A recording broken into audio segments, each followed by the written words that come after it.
புத்தியுள்ள ஸ்ரீன்ற வரிசையில அக்ஸால பத்தி பாத்துட்டு இருக்கோம். பாருங்க, இந்த அக்ஸால் தன் தகப்பன் இடத்துல தன் தேவையை கேட்க போறதுக்கு முன்னாடி தன் கணவன் இடத்துல உத்தரவு பெற்றுக்கொண்டு போறாங்க.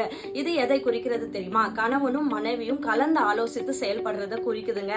இன்னைக்கு நிறைய மேரேஜஸ்ல வர ப்ராப்ளம்ஸ்க்கு காரணம் சரியா கம்யூனிகேட் பண்ணாததுதான். நிறைய நேரம் நம்ம கணவர்மார் நம்மளை புரிஞ்சுப்பாங்கன்னு சொல்லிட்டு நம்ம மனசுல இருக்கிறத சொல்லாம அவங்களா புரிஞ்சு நடக்கணும் நம்ம எதிர்பார்த்துக்கிட்டே இருக்கோம். அது சாத்தியமே கிடையாது. நிறைய பிரச்சனைகளை நம்ம கம்யூனிகேட் பண்றதே கிடையாது.